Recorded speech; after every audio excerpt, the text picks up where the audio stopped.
Welcome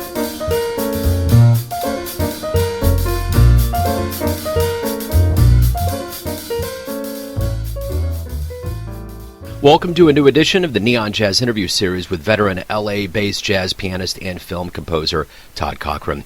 We caught up with him to talk about a great many things, namely his new 2021 CD, Then and Again, Here and Now, done with bassist John Leftwich and the great master drummer Michael Carvin. This is his first album since his two underground classics for Prestige Records back in 72 and 73. And on this one he melds his earlier explorations into a fresh musical sound. Originally from San Francisco, he has experienced music as a way of life and being in a myriad of settings. The piano is something he has always known as a way in other worlds, and he began fingering melodies on the piano at the age of 3, and he has never stopped. Dig this exquisite story of a jazz giant. Hello, yes, this must be Joe. Joe Domino, Neon Jazz Radio in Kansas City. How you doing? I'm doing great. So great to talk to you. Yeah. Great to talk to you. Absolutely, man. So let's dive into your latest 2021 CD, Then and Again, Here and Now. Before we get into kind of the vision and the artistic underpinnings of this album, I want to kind of know a little bit about, it's coming out during this pandemic, a very strange time on Earth. We've been going through this for a while now. What does it mean to get this out, to have something to give to the fans at this point? I think that that's something that we, as creators, just people, we really don't have control over those, larger dynamics, that larger situation. And so what I have always felt about music and art, that it's now is always the perfect time to take art to the next level. And so that's the moment that we're in, and I think the creativity and certainly our conversations connected to that reflect the moment that we're in. I think if we do that, I think it's whatever time it is. If there's a conversation occurring, it becomes it's a genuine experience, and I think that's the objective. Speaking of conversation, what kind of conversation were you having on this album? How did you feel about what was going on and the interplay that was going down in the final product? That's multi-layered. As I step away from the recording, I think that it's fulfilled all of our intentions. I think me and John Leftwich, bassist, and drummer Michael Carvin, I think it fulfilled exactly where we were and the type of music that is a direct representation of the relationship that we have, because we've been playing with each other for quite a while. This is really just where our relationship and our musical language has become and developed. You see, because this was not just a session where I had certain players come in to fulfill the different musical roles, and this is really an expression of the alchemy that we have developed. It's a band. I call my trio PC3, and I always I remind them, this is the repeated joke, that I formed a band because I wanted to be in one.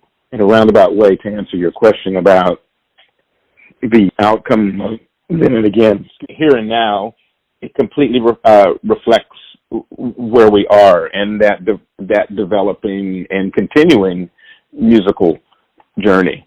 So what would you ultimately like the listener to get from this experience? Is that anything that's on your radar of when those out there that either download or buy this, what do you hope they get from what you've put out? Well, I would think that they would, I would hope that they get a sense of place and time. Within that sense of place and time, that they see themselves within it. The music, it's experiential. It is an experience. I think there's an element of remembering in the concept of the album, and that's probably the best way to describe it is to delve into the concept of the album itself, and that is that Then and Again, Here and Now means that we're looking at things that existed at the time that these compositions were originally created, because this is the first recording that I've done of standards, and although they've certainly been arranged and contemporized, the structures are that. And so I think about it in terms of a time capsule. I look at the then being the place where our country was at the time that these pieces were conceived, the good things that were occurring, and also the bad, the things that were in need of correction. And then the contemporization, we look at those things that are good and bad, and those things that have been corrected and that are still in need of correction. So it really is, it's an ongoing thread of experience. I love that answer about this is the time to really innovate. This is the time to make the music. And I think about the jazz community and everything that it's gone through, like with all artists. Mm-hmm. And I wonder, how do you see the jazz community emerging stronger and more vigorous when things do kind of more return in earnest? Good, because there's good shadings in that, returning in earnest. I think that anything important is going to require like a complete and full commitment to really put a fresh idea forth, a fresh perspective. What I do love is how the arts are interconnecting in new ways.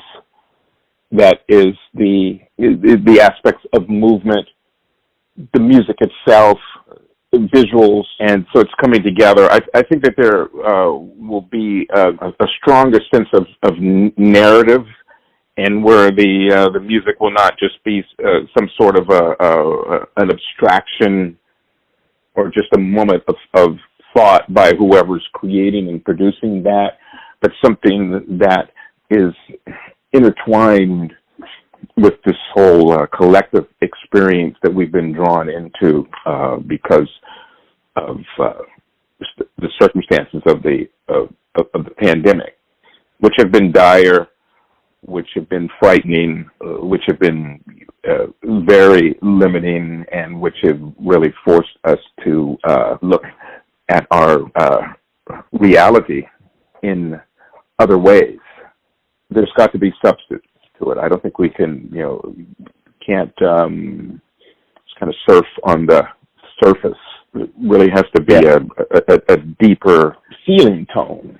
I think that it means the artists, musical creators who we're speaking about really have to go to their fullest potential and risk it all.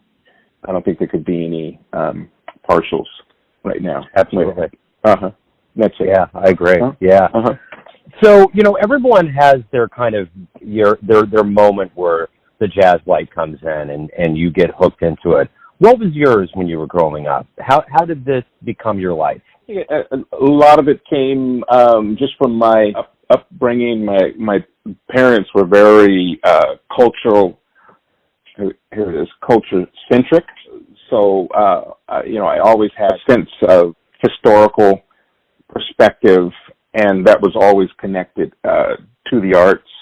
Both of my parents had played music early in their lives, and they continued to play music, not as their career, not as their vocation, but something that they did, and music was always central in my home environment when I was growing up. So I think the depth of it was that certainly I would hear these stories about certainly my own family line and how during the Great Migration, my grandparents moved from Alabama and Texas to Chicago, and there's a great deal of experience connected to that.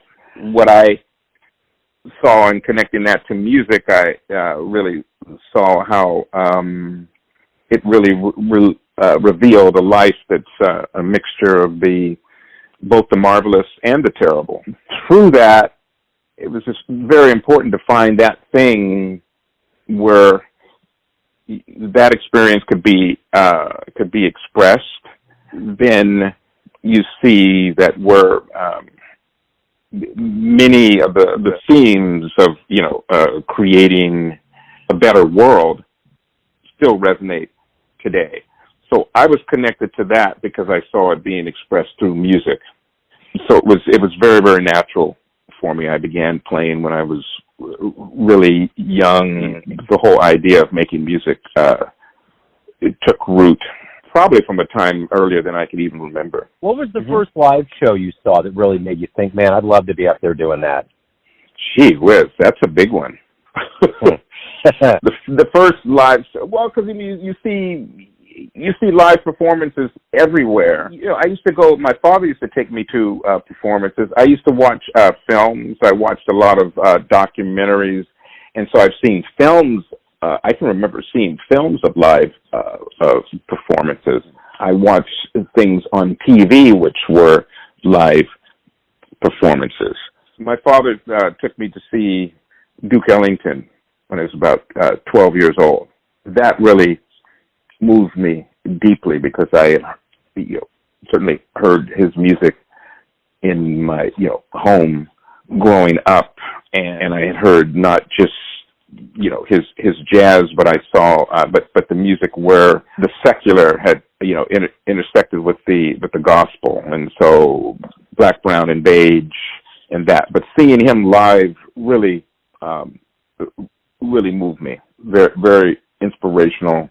I used to also go to chamber music concerts with my parents to go, because I grew up in San Francisco.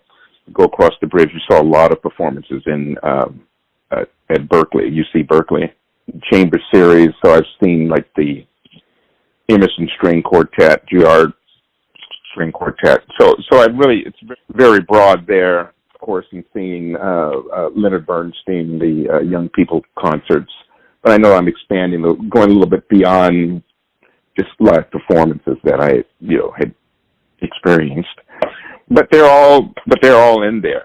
Yeah, and that's great. And that's really about what has shaped you and who you are. And one part of who you are is, and I'm curious about this part, is that, you have pretty severe allergies, and that kind of formed your youth. And you really, in your bio, you talk about really relying on the arts and books and movies and all of that. How, because of that situation and because of your reliance on the art, how do you think that developed or how strongly did that develop your artistic sense of who you are and what your voice is right now? Well, I'll tell you one thing that it did. It certainly supported my ability to work in isolation. And so isolation is a big part of the creative process, the pro-creative process, practicing, studying, and learning. So I was absolutely able to, through that whole restrictive part of my early life, learn how to use isolation in a productive way. And, that's really where you get work done. And so it was always exploration, research, and within, another thing that comes with isolation is it will, sooner or later, it will put you more in touch with your imaginative mind. And so you would go to certain places imaginatively, mentally. And so you can get to a place with that. I think if you read and see other things that support things that might come from your imagination, that you're able to actually write about, play about places that you have not actually physically experienced. Case in point, what is the experience of climbing, Mount Kilimanjaro, you see? Yeah. So you can go there imaginatively. Absolutely have not been there in Africa and had that experience, but you can go there mentally. People who are born in the northern part of America and live there, they can create these soundscapes and narratives that have things to do with experiences that originated and occurred in the Deep South. That's something I know I learned to do through isolation. You know, every day you wake up, you get to create. You're a professional musician. What's the greatest part of facing your day knowing that you're a professional musician? The music and the art can give you a sense of the dimension where you know that everything is possible. I think the thing that gets people's attention, I'm talking about the external world, is art that is highly imaginative. And I think that imaginative art comes through in a very basic form, and that basic form is storytelling. I think that storytelling is the thing that is really a central need for all people, all human beings. Just the whole idea of being able to create a fiction or create descriptions of a world, just from my viewpoint, that works better than the one that we currently exist in and that we contend with every day. It excites me. You know, as we were emerging, and now we're kind of in that gray area right now with the whole COVID thing, but things have kind of opened up a little bit, and it will get better. And when we do kind of return in earnest to the stage, we've been away from live music for a long time. What do you hope we all realize about the magic and the beauty of live performance, both musician and the audience? I think that the beauty is, I think that we have, through the isolation and difficulties of COVID and the tragedy, I think that it's put us more in touch with that compassionate aspect of ourselves. And so I think there are parts, it's been revealed to each other that we are much more similar than what we might have thought we were, certainly through just the politics of culture. I think that we can reacquaint ourselves with a sense of freedom, that allows us to have a shared musical experience with the musicians, with the performers and the audience, and so that can be more of a interactive situation as opposed to just gazing and watching, but actually participating in the actual creation of the music itself. I think that's a place that we can share in a ways that we had, that we know that music was experienced in the past, and more the type of experience that we see with the area of pop, that involvement, the physicality of movement, expression, and gestures, and that we can become more connected by allowing ourselves to be free in that environment of where music is being created and experienced. That's what I feel. I imagine that. I think people really want to have that experience. See, because jazz now is it's a hybrid cultural practice. See, you have the American, the African, European, Latin American, those roots. You see, and so and the music there, it's been a vehicle for identity formation, and through that, there's been like this self-actualization. You see.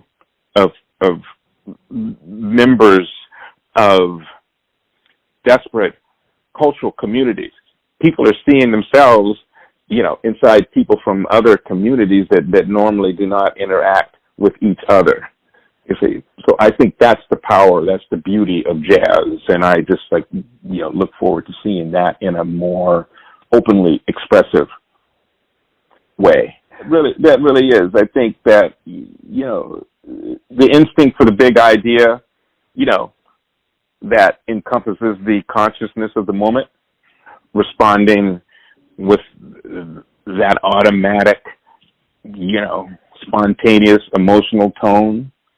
That's exciting. That makes it, that's happening. Yeah. So let me ask you this. You've been around a lot of legends and luminaries in the world of jazz. I mean, Dr. Michael Carvin alone is just a wondrous human being and just so deep. What have you learned? Yeah, what have you learned over the years from these cats? What have they taught you or given you that you in turn have given young players that you're around? Michael's a very dear friend of mine. We first met playing Michael Carvin in a band with Bobby Hutcherson that we played in together for a better part of 3 years. And so we developed a musical conversation, and now it's come to this point. I think in terms of what we learn is that it's very, very important to communicate through the music that you make. I think that just virtuosity and, displaying, a great relationship that you have with your instrument is one thing. That's more of a spectacle. But I think the deeper and the more purposeful intention is to communicate something and to message something positive to that listening audience, because we change when we listen deeply. Everyone has a perception of you, an idea of who they think you are, your family, your friends, your fans, but ultimately you have a perception of yourself. Who do you think you are? Oh, I'm this person who I think I had a very fulfilling early childhood orientation to the world. I've had great experiences with musical artists, people who have taken me in, allowed me to grow and to learn certain things that only come through osmosis.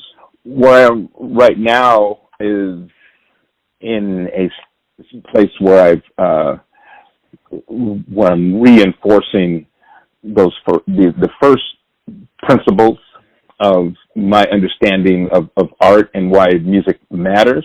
And in terms of what that is, if I could just put it in a phrase, my purpose is to express this art form with this deep belief that I have that music is an instrument of peace. Amen. That's a great answer. Todd, thank you for taking some time out for Neon Jazz to talk about the album and your life and music. I really appreciate it. It's been a pleasure talking to you, Joe. Thank you for having me. Thanks for listening and tuning in to another Neon Jazz interview, where we give you a bit of insight into the finest players in L.A., San Francisco, Kansas City, and spots all over the world, giving fans all that jazz. And thanks to Todd for his time, honesty, and story. If you want to hear more interviews, go to Famous Interviews with Joe Domino in the iTunes Store. Visit Neon Jazz at youtube.com, and for everything Neon Jazz all the time, go to the neonjazz.blogspot.com. Until next time, enjoy the jazz, my friends.